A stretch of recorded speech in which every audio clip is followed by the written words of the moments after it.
네, 오늘 하나님께서 우리에게 주신 말씀 사도행전 20장 17절부터 24절까지 말씀입니다. 신약성경 223페이지쯤에 있습니다. 사도행전 20장 17절에서 24절까지의 말씀. 바울이 밀레도에서 사람을 에베소로 보내어 교회 장로들을 청하니 오매 그들에게 말하되 아시아에 들어온 첫날부터 지금까지 내가 항상 여러분 가운데서 어떻게 행하였는지를 여러분도 아는 바니 곧 모든 겸손과 눈물이며 유대인의 간계로 말미암아 당한 시험을 참고 주를 섬긴 것과 유익한 것은 무엇이든지 공중 앞에서나 각 집에서나 거리낌이 없이 여러분에게 전하여 가르치고 유대인과 헬라인들에게 하나님께 대한 회개와 우리 주 예수 그리스도께 대한 믿음을 증언한 것이라. 보라, 이제 나는 성령에 매여 예루살렘으로 가는데 거기서 무슨 일을 당할는지 알지 못하노라. 오직 성령이 각 성에서 내게 증언하여 결박과 환난이 나를 기다린다 하시나 내가 달려갈 길과 주 예수께 받은 사명 곧 하나님의 은혜 복음을 증언하는 일을 마치려 하면은 나의 생명조차 조금도 귀한 것으로 여기지 아니하노라. 아멘. 네, 오늘 말씀 내가 달려갈 길이라는 제목으로 함께 말씀을 나누도록 하겠습니다. 오늘 본문의 말씀을 보시면 사도 바울이 자신의 인생에서 전도여행을 한 이후에 이제 마지막 3차 전도여행의 마지막 즈음에 예루살렘으로 가려고 마음을 먹었습니다. 그래서 예루살렘으로 가면서 특별히 밀레도라는 지역을 거쳐서 가게 되거든요. 근데 그곳에서 에베소에 있는 장로들, 교회 지도자들을 밀레도라는 곳으로 초청을 해서 그들에게 마지막 유언과 같은 이야기를 전하는 내용이 오늘 본문의 이야기입니다. 왜 유언과 같은 이야기를 남기느냐? 사도 바울이 회심을 하고 난 이후에 이방인을 위한 사도로 부르심을 받았습니다. 그게 무슨 말이냐면요, 이제 사도 바울의 주된 이 사역지가 어디냐면 예루살렘이나 유대인들이 아니고 이방 세계에 가서 다른 민족들, 그러니까 그들을 향해서 복음을 전하는 일을 바울이 맡았습니다. 왜냐하면 물론 이제 하나님의 부르심도 있지만요, 또 한 가지로 그렇게 된 이유가 뭐냐면 사도 바울이 원래는 굉장히 이제 열심히 했던 유대인이었죠. 그래서 뭐 율법이나 아니면 뭐 어떤 바리새인들이나 이제 서기관들에 대해서 같이 그들과 함께 합력해서 처음에는 그리스도인들을 핍박하는 그런 입장이었잖아요. 근데 그러다가 예수님을 믿게 되고 유대인들로부터는 이제 배신자가 된 거예요. 그래서 사도 바울이 이제 사역하는 곳마다 유대인들이 쫓아와가지고 사도 바울을 괴롭히고 핍박하고 굉장히 어렵게 했습니다. 그래서 사도 바울은 일단은 이방인들을 위해서 그들에게 복음 전하는 일을 맡았고요. 그 다음에 유대인들이 자기를 시기하고 자기를 미워하는 유대인들이 와서 자기를 괴롭히면은 때론 복음을 전하다 다른 곳으로 이동하기도 하고 이런 일들을 많이 했습니다. 그래서 사실은 이제 사도 바울 입장에서는 예루살렘으로 간다는 것 자체가 이제 호랑이 굴로 들어가는 것이랑 같은 거예요. 그러니까 몇 명만 쫓아와도 사실은 굉장히 이제 위협적이잖아요. 유대인들이 몇 명만 쫓아와서 사도 바울을 막 이제 괴롭히고 핍박을 해도 굉장히 힘든 일인데 지금 그 유대인들, 자기가 예전에 함께 이제 하나님을 믿고 섬긴다고 했던 그 사람들이 있는 그 이제 중심지, 그러니까 본부로 가게 되는 거예요. 거기 가면 사도 바울이 어떻게 되겠어요? 쉽지 않겠죠. 거기 가면 분명히 핍박과 어려움이 있는 거예요. 막 기도할 때마다 막 성령이 이제 그곳에 있는 일들을 막 증언해 주시는데 결박과 환난과 핍박이 너를 기다리고 있다. 하나님께서도 그런 이야기를 해주시니까 사실 사도 바울이 죽을 각오를 하고 이제 예루살렘으로 가게 된 거죠. 자, 그러면서 자기가 특별히 좀 애정을 가지고 열심히 사역을 했던 에베소라는 지역에 있는 장로들을 불러 모아서 그 사람들에게 마지막 부탁의 이야기들을 하고 있습니다. 그래서 굉장히 짧은 내용이지만 이 본문의 내용을 통해서 사도 바울이 평생 어떤 마음과 어떤 자세로 예수 그리스도의 복음을 전했는지 사역을 했는지 우리가 알 수가 있어요. 그리고 그 사역을 통해서 우리가 그리스도인으로 어떻게 살아가야 될까, 우리가 믿음의 경주를 어떻게 달려가야 될까 교훈을 얻을 수가 있는 거죠. 자, 그래서 오늘 본문의 말씀을 통해서 우리가 크게 세 가지 사도 바울의 신앙의 모습, 신앙의 자세를 우리가 살펴볼 수가 있습니다. 일단 첫째로는 사도 바울은 여러 가지 어려움을 극복하며 예수님을 섬겼다라는 것입니다. 이것이 우리에게 굉장히 큰 교훈이 되는 거죠. 저 19절 말씀 다시 한번 보겠습니다. 19절 말씀 우리 함께 읽어보겠습니다. 시작. 곧 모든 겸손과 눈물이며 유대인의 간계로 말미암아 당한 시험을 참고 주를 섬긴 것과. 아멘. 사도 바울이 사역을 할 때 항상 따라왔던 게 뭐냐면 눈물, 시험이에요. 그러니까 예수님을 믿고 뭔가 좀 더 행복하고 뭔가 좀 더 덜 어려운 삶을 살 줄 알았는데 사도 바울은 사실은 예수님을 믿으면서 더 어려운 삶을 살게 되었습니다. 더 핍박과 또 환난과 고통이 많은 삶을 살게 되었어요. 사도 바울이 자기의 고생담을 이렇게 딱 정리해가지고 써놓은 책이 있습니다. 써놓은 이제 부분이 있는데 그게 어디냐면 고린도후서 11장 23절에서 27절까지의 말씀이에요. 고린도후서 11장 23절에서 27절까지의 말씀을 보시면 사도 바울이 예수님을 믿고 난 다음에 자기 인생이 어떠했는지 이야기를 해주고 있습니다. 그들이 그리스도의 일꾼이냐 정신없는 말을 하거니와 나는 더욱 그러하도다. 내가 수고를 넘치도록 하고 옥에 갇히기도 더 많이 하고 매도 수없이 맞고 여러 번 죽을 뻔하였으니 유대인들에게 40에서 하나 감한 매를 5번 맞았으며 3번 태장으로 맞고 1번 돌로 맞고 3번 파선하고 일주야를 깊은 바다에서 지냈으며 여러 번 여행하면서 강의 위험과 강도의 위험과 동족의 위험과 이방인의 위험과 신의 위험과 광야의 위험과 바다의 위험과 거짓 형제 중에 위험을 당하고 또 수고하며 애쓰고 여러 번 자지 못하고 줄이며 목마르고 여러 번 굶고 춥고 헐벗었노라. 아멘. 그러니까 이게 예수님을 믿기 전이 아니고요. 예수님을 믿고 난 이후에 사도 바울이 이런 삶을 살았다는 거죠. 자, 그래서 우리가 이런 환상을 깨야 됩니다. 그게 뭐냐면 예수님을 믿으면 나에게 큰 어려움이 없겠구나. 이거는 우리가 가지는 환상이에요. 성경의 증언은 그렇지 않습니다. 우리가 하나님을 믿고 예수님을 섬길 때 때로는 우리에게 핍박과 어려움과 환난이 있다. 그것도 우리의 믿음 때문에 당하는 환난이 있다. 성경은 분명히 우리에게 이야기를 하고 있습니다. 사도 바울이 예수님을 믿고 죽을 뻔한 경우가 엄청 많았고요. 매도 엄청 많이 맞았고 배가 또 파선하기도 하고 그다음에 동족들이 위협하고 이방인들도 위협하고 협박하고 애쓰고 수고하고 자지도 못하고 줄이고 목마르고 이런 일들이 있었다라는 것이죠.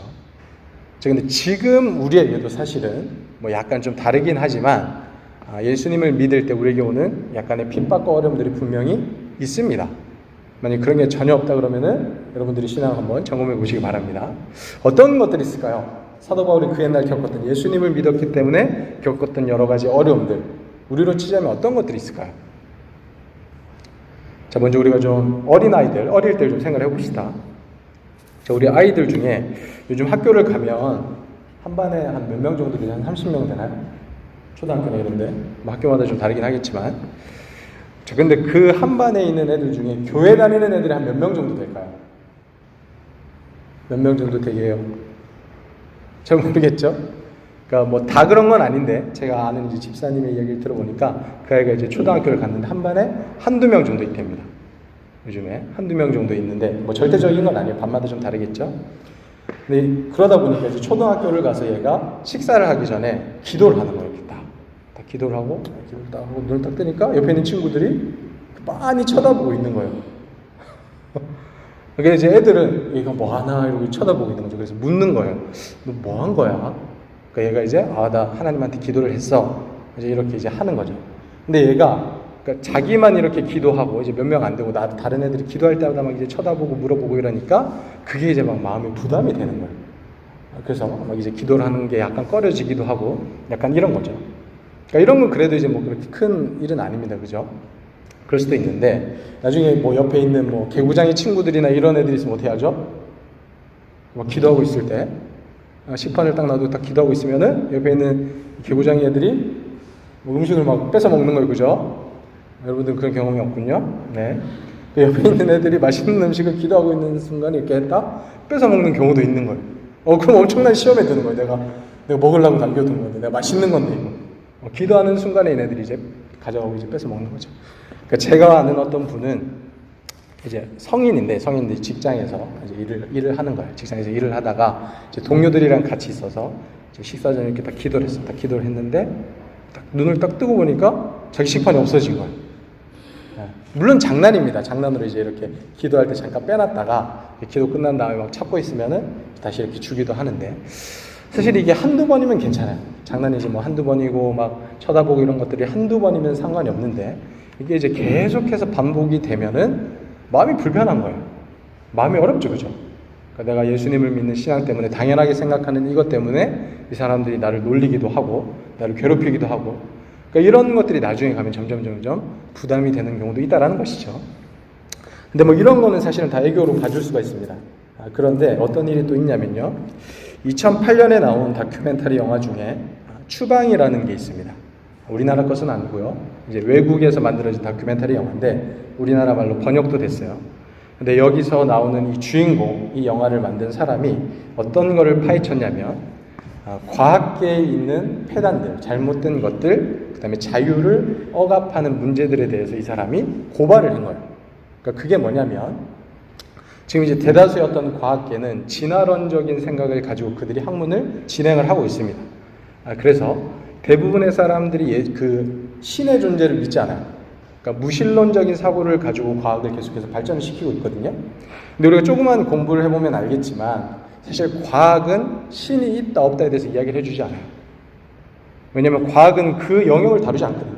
원래 과학은 관찰이 가능하고 그다음에 뭔가 이제 증명이 가능하고 사실관계가 가능한 일들만 연구하는 게 과학이라는 분야입니다.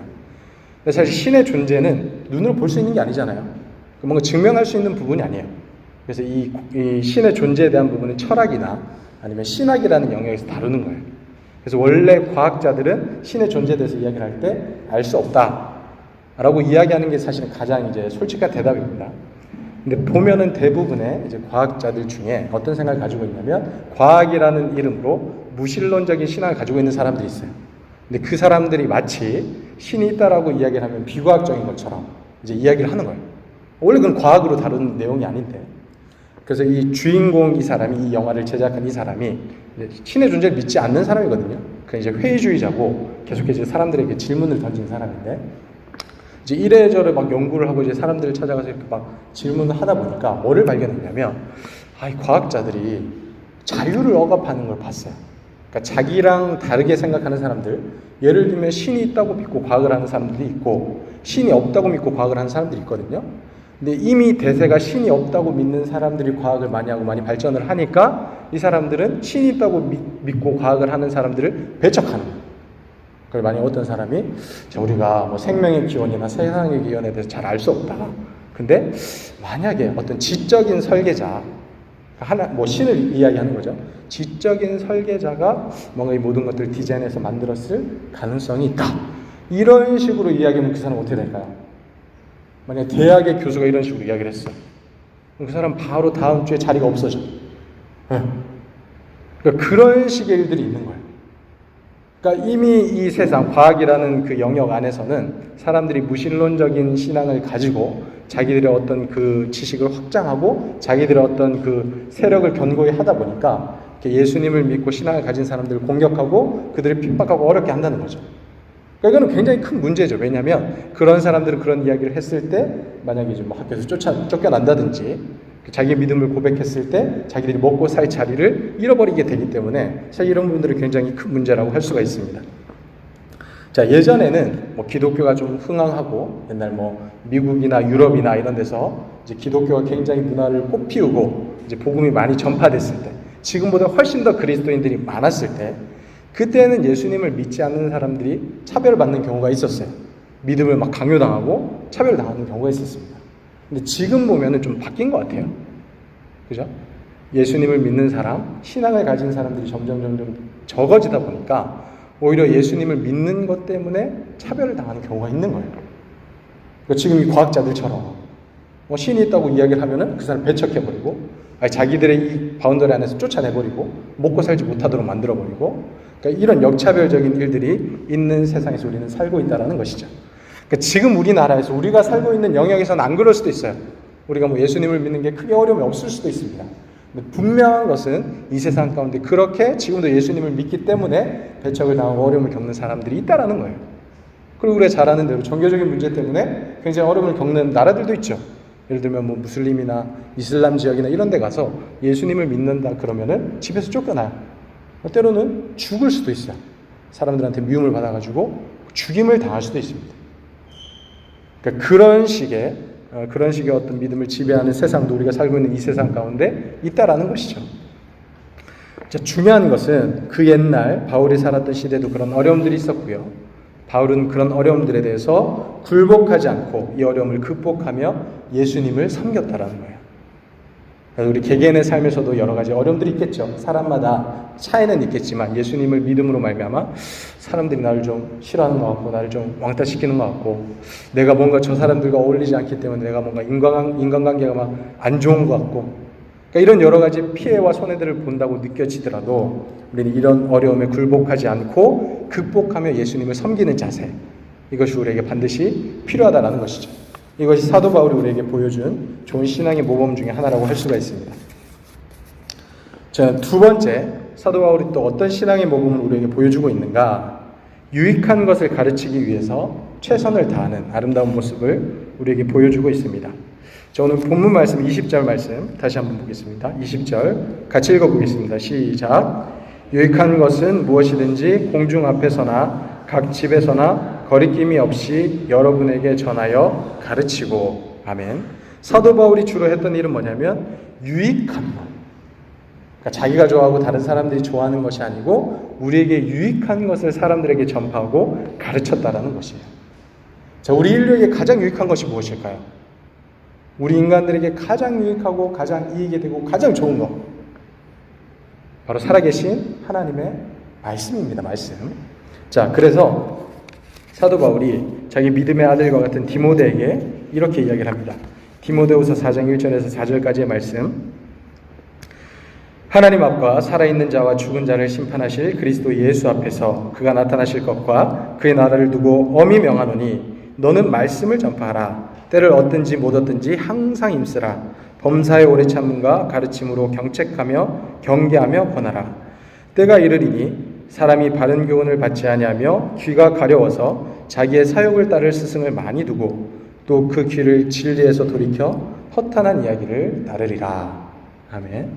사람들이 하나님의 말씀이 아니고 진리가 아니고 다른 허탄한 이야기들을 쫓게 될 것이다. 그럼에도 불구하고 너는 유익한 것, 정말 사람들에게 필요한 하나님의 말씀을 전해야 된다. 사도 바울이 이렇게 이야기를 하는 거죠. 자, 근데 문제는 뭐냐면 우리가 유익한 것보다 해로운 것을 더 좋아하는 경향이 굉장히 많다라는 거예요. 예를 들어 보겠습니다. 저희 아기가 이제 4살입니다. 4살인데 이 아이가 이제 군것질에 눈을 떴습니다. 그리고 여름이잖아요. 여름에 뭐가 맛있죠?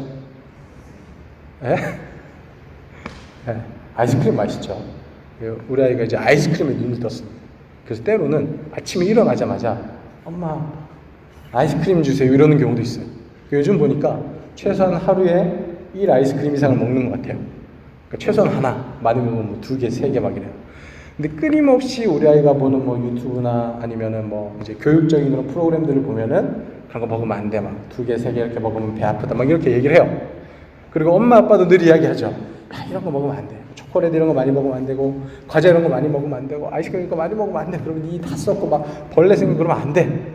이렇게 이야기한다고 애가 들을까요? 잘 안 들어요.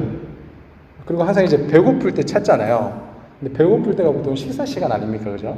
그러니까 식사 시간 또 전에 애가 막 이제 군것질 걸 막 달라 그러고 과자 달라 그러고 막 이러면은 또 너무 보채면 어쩔 수 없이 이렇게 한두 개를 주는 경우가 있어요. 그럼 또 그거 먹고 밥을 또 안 먹어. 그러면은 또 얼마 지나서 또 이제 배고프면은 또 이제 뭐 과자 달라 그러고 아이스크림 달라 그러고 또 주고 막 이러면은 계속 이제 악순환이 되는 거죠. 그래서 부모된 입장으로서는 당연히 이제 이런 과자나 군것질 거리보다 밥이 더 이제 좋잖아요, 그죠? 유익한 거예요, 애한테 건강에. 우리는 잘 사 먹지도 않는 뭐 유기농 막 이런 걸 막 준단 말이에요, 비싼 거예요. 근데 애가 그런 것들 막 뒤로 하고 막 해로운 것을 쫓고 막 이런 것들을 추구하는 경향이 많이 있다는 거죠. 부모는 안 된다 막 이렇게 하지만 그게 잘 안 됩니다. 자, 그럼 우리 어른들은 어떤가? 애들만 그렇고 우리 어른들은 안 그런가? 여러분들은 어떻습니까? 여러분들은 유익한 것을 주로 따르는 편입니까? 아니면 해로운 것을 따르는 편입니까? 여러분, TV가 유익해요? 책이 유익해요? 유튜브가 유익합니까? 책 보는 게 유익합니까? 물론 뭐 내용에 따라 좀 다를 수 있습니다. 안 좋은 책도 있고 또 좋은 뭐 채널이나 이런 것들이 있을 수도 있어요. 근데 일반적으로는 그죠? 좋은 책이 훨씬 나아요. 그리고 막 TV에서 막 이것저것 막 쓸데없는 거 보는 것보다 책 보는 게 훨씬 낫고요. 우리가 누워가지고 유튜브를 보는 시간보다 그 시간에 우리가 책을 열심히 읽으면 1년에 몇 권씩 다 뗄 수가 있어요. 그럼 우리가 훨씬 더 이제 지혜로워지겠죠. 자, 그런 걸 모르는 사람 있습니까? 그래서 책 읽는 게 나쁘다고 생각하는 사람 없잖아요. 그죠? 책 읽는 게 훨씬 좋고, 그리고 책 중에 책, 정말 우리를 유익하게 하는 하나님의 말씀. 하나님의 말씀 내가 진짜 열심히 읽어야지. 이건 정말 우리 인생에 유익한 거다. 우리 영혼에 유익한 거다. 모르는 사람은 거의 없을 거예요. 근데 여러분들은 그 유익한 것들을 따릅니까? 아니면 해로운 것들을 주로 따릅니까? 주로 해로운 것들 우리도 많이 따라요. 그죠? 그러니까 애들뿐만이 아니고 어른들도 내가 더 흥미있는 것, 내가 좀 더 즐기기 쉬운 편한 것, 그러니까 그런 것들을 따르는 삶을 살게 된다는 거죠. 제가 볼 때 이제 최고 안 좋은 TV 프로그램 뭐냐면 아침 드라마. 아침 드라마는 정말로 모든 세상에 악한 것들이 다 들어있는 것 같아요. 그래서 사람들이 그래서 좀 세상이 이렇게 어려워진 게 아침 드라마 때문이 아닌가, 저는 그렇게 생각을 합니다. 우리가 소위 말하는 이제 막장 드라마가 너무 많아요. 뭐 출생의 비밀부터 시작해가지고 막 별의별 거면 막 다 넣었는데 사람들이 욕하면서 계속 봐. 왜 그런지 모르겠어요. 욕하면서도 계속 봐요. 그래서 막 궁금하다 그러고 막 보고. 근데 문제는 그걸 보고, 그치, 이거는 뭐 드라마니까, 뭐 TV에 나오는 거니까 이러고 그냥 딱 흘려보내면 되는데, 이 사람들 그걸 묵상하고 때로는 적용하는 경우가 있어요. 그래서 남편이 딱 들어오면은 다시 앉아봐요. 그러면서 막 TV에 나와 있는 내용을 막 이제 막 다시 그런 거 아니야? 뭐 이러는 경우도 가끔씩 있는 것 같아요. 그러니까 이거는 굉장히 이제 해로운 거고 안 좋은 거죠. 근데 우리가 어른임에도 불구하고 이런 것들을 따르는 경우가 있습니다. 자, 이래서는 안 된다는 거예요. 사도 바울은 그 당시에도 얼마나 사람들의 욕구를 자극할 것들이 많았겠어요. 그죠? 그리스 로마 신화, 그 다음에 이방인들의 이 잘못된 엄청나게 악한 문화들, 그리고 음란한 그런 문화들, 그런 것들이 굉장히 많았습니다. 그 당시에도, 지금뿐만이 아니라. 근데 그런 문화 속에서도 사도 바울은 사람들이 좋아하는 것, 사람들의 입에 달콤한 것들을 가르치고 선포하는 것이 아니고 하나님의 말씀, 유익한 것을 가르치기 위해서 최선의 노력을 다했다라는 것이죠.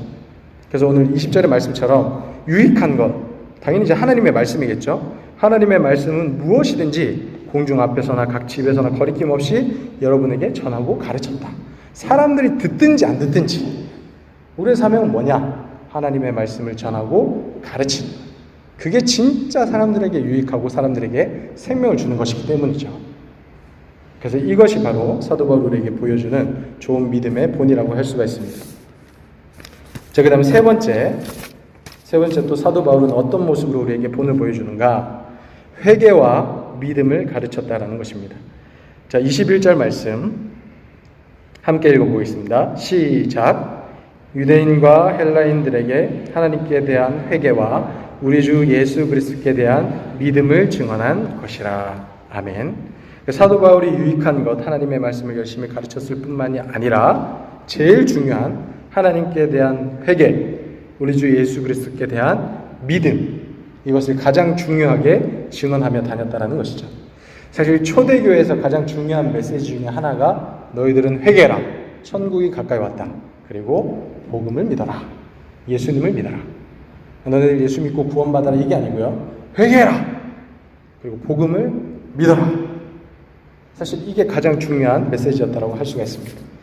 지금 회개가 뭘까요? 회개. 우리 교회에서 회개란 말을 많이 쓰죠. 회개가 뭡니까? 자, 한자어로 풀이하면 돌이킬 회자에 고칠 개예요. 그러니까 우리가 돌이키고 고친다는 겁니다. 그러니까 우리의 방향이 일반적으로 처음에 예수님을 믿지 않는 사람들은 하나님으로부터 멀어지는 방향으로 가고 있는 거예요. 전부 다 죄인들 방향으로 가고 있는 거죠. 근데 예수님을 믿고 회개한다는 건 뭐냐면 일단 그 걸음을 돌이키는 거예요. 그래서 하나님 쪽으로 먼저 턴을 해야 돼요. 그리고 턴을 하면서 점점 하나님께 와야 되는데 그게 쉬운 게 아닌 거예요. 왜냐하면 우리가 그동안 가지고 있었던 죄악된 습관들 있잖아요. 그러니까 그런 것들이 계속해서 우리를 유혹하거든요. 그런 것들을 계속해서 고치면서 나아가는. 그러니까 그게 회개입니다. 그러니까 한번 내가 잘못했습니다, 용서해 주세요, 땡. 그러니까 이게 회개가 아니고 끊임없이 우리의 방향을 하나님께로 돌이키고 우리의 잘못된 이 모든 습관들, 이런 것들을 고치면서 나아가는 게 회개예요. 그러니까 회개는 계속 진행형인 거예요. 예수님께 오실 때까지. 그래서 우리는 끊임없이 계속해서 회개를 해야 된다는 것입니다. 자, 그 다음 예수님께 대한 믿음. 예수님을 믿는다는 건 또 뭘까요? 내가 예수님은 하나님의 아들이시고 우리를 구원하신 구원자인 것을 믿습니다. 이렇게 우리가 지적으로 뭔가 동의하는 게 믿음일까요? 그렇지 않다는 거예요. 믿음이라는 건 뭐냐면 우리가 하나님만, 예수님만을 의지하는 것을 믿음이라고 해요. 간단하게 예를 들면 제가 막 불치병에 걸렸다고 생각해 봅시다. 불치병에 걸려가지고 여기저기 막 병원을 찾아다니다가 아무도 나를 치료 못 해줬어요. 근데 그러다가 어떤 사람이 저기 서울에 가면 동작구 상도동이라는 데가 있다. 근데 거기 가면 용한 의사가 있다더라. 그 사람을 만나면 못 고칠 병이 없으니까 네가 그 사람을 찾아가라. 제가 막 동작구 상도동까지 왔어요. 막 찾아가지고 헤매다가 그 의사를 딱 만났어. 그 의사를 만나면 제가 뭐라고 이야기하겠어요? 선생님 막 주저리 막 이야기하겠죠. 제가 막 이런저런 막 병에 걸려가지고 힘들고 어렵게 살다가 이렇게 물어보니까 선생님이면은 제 병을 치료해 줄 수 있다고 들었습니다. 제가 선생님만 믿겠습니다. 제발 저를 치료해 주십시오. 여기서 이 믿는다는 게 예수님을 믿는다는 믿음이에요. 그러니까 뭐냐면 다른 의지할 것이 하나도 없는 거예요. 내가 더 이상 다른 곳에서 내가 도움을 얻을 수 있는 곳이 없는 거예요. 오직 그 선생님만 내가 의지할 대상이 된다는 거죠. 우리가 예수님을 믿는다라는 건 뭐냐면요, 우리가 예수님만 의지한다는 거예요. 그러니까 예수님 한 분밖에 없다라는 거예요. 우리를 죄에서 구원해 주실 수 있는 분, 우리의 삶을 도와주시고 우리의 삶을 인도해 주실 수 있는 분은 다른 게 없다. 돈도 안 되고 인맥도 안 되고 그 어떤 것이 아니고 우리의 인생을 인도해 주시고 우리를 도와주실 분은 예수님 한 분밖에 없다. 그래서 그 예수님 한 분만을 의지하겠다. 그것이 예수님을 믿는다는 믿음이라는 거예요.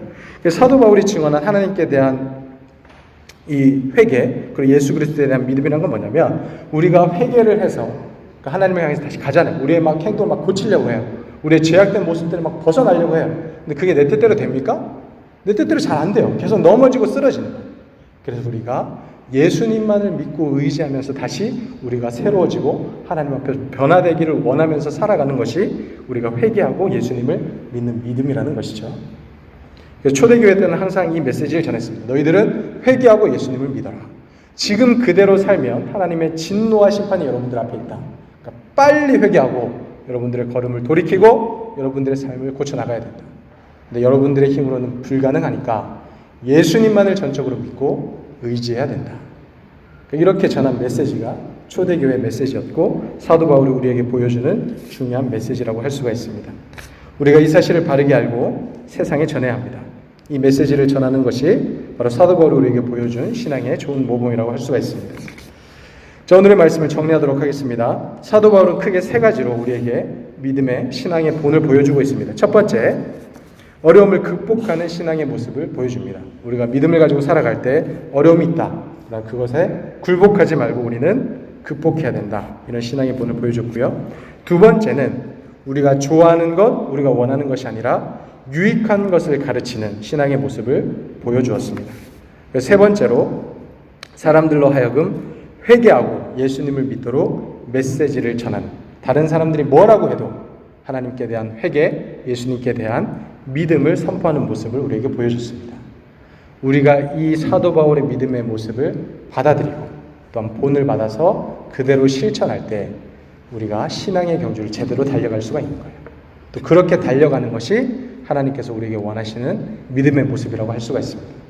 여기 있는 우리 모든 하나님의 백성들, 주님의 청년들은 이 사도 바울의 모습을 닮을 수 있길 바랍니다. 그래서 어려움이 있을 때 거기에 굴복하고 넘어지고 또 타협하는 것이 아니라 끝까지 믿음을 가지고 그 어려움을 극복하셨으면 좋겠고요. 우리가 원하는 것, 좋아하는 것을 쫓는 것이 아니라 우리에게 진짜 유익한 하나님의 말씀을 쫓고 그 하나님의 말씀을 전하는 믿음의 사람들이 되길 바라고요. 그 다음에 사람들에게 무엇보다 회개의 메시지, 또 예수님을 향한 믿음의 메시지를 바르게 전할 수 있는 거룩한 주님의 백성들 다 될 수 있기를 바랍니다. 이 시간 우리 함께 기도하도록 하겠습니다.